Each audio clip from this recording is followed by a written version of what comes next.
Bonjour à toutes et à tous, ma team Kiefer, j'espère que vous allez bien. Aujourd'hui pour cette nouvelle étape, on se retrouve pour le résumé complet de la deuxième étape du Tour de Suisse 2023.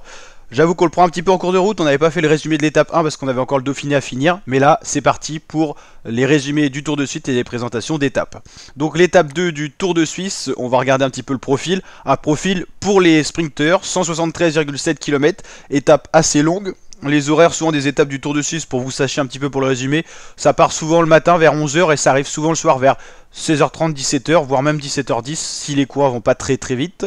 Donc là c'était une belle étape avec 3 difficultés au programme pour attribuer des points pour le maillot du meilleur grimpeur. Pas mal de sprint bonus et de sprint intermédiaires pour différents classements, on verra ça en détail juste après.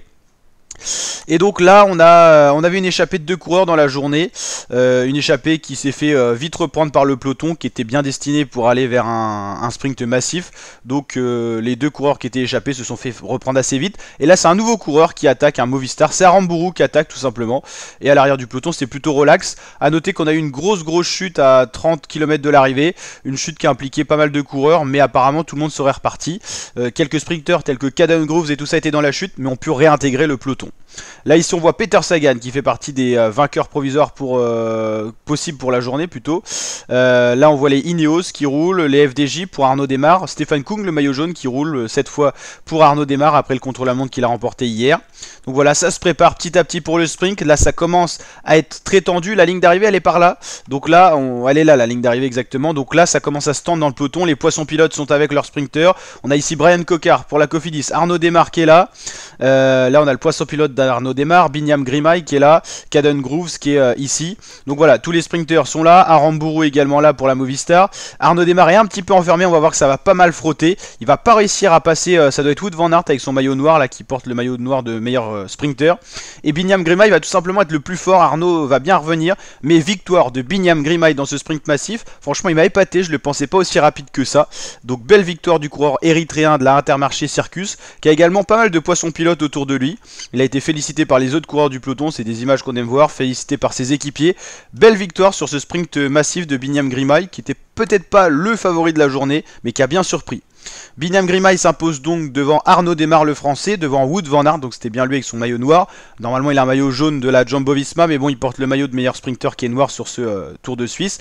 Pavel Bittner pour la DSM fait 4, Peter Sagan fait 5, Jordi Meeus fait 6 pour la Bora, Ivan Garcia Cortina, le vétéran espagnol, fait 7 pour la Movistar, Alexandre Aramburu 8ème, Mike Tennyson 9ème et Cédric Bullens 10ème pour la Lotto Soudal.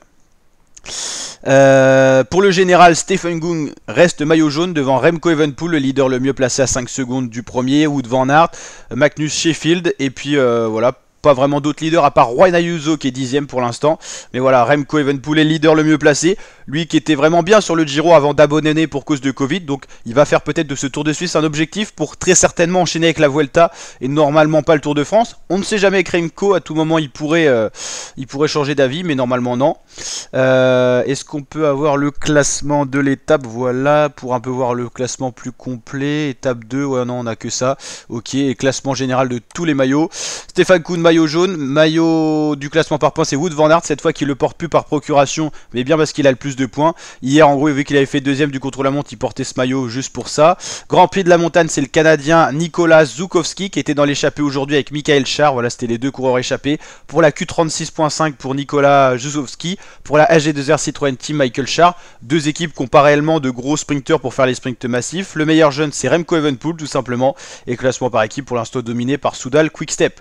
Donc voilà, et demain ça sera donc l'étape 3 de ce Tour de Suisse, une étape qui cette fois sera dédiée aux grimpeurs, un profil qu'on voit pas très bien parce que c'est très zoomé, mais ça sera de beaux cols de première catégorie. Vous retrouverez la vidéo présentation complète de l'étape sur la chaîne YouTube. N'hésitez pas à liker la vidéo si elle vous a plu, vous abonner, activer la cloche, et on crée bien sûr la playlist Tour de Suisse sur la chaîne YouTube pour vous retrouver toutes les vidéos groupées dedans pour vous régaler la team. Donc n'hésitez pas à commenter, liker, partager, vous abonner. Ciao l'équipe.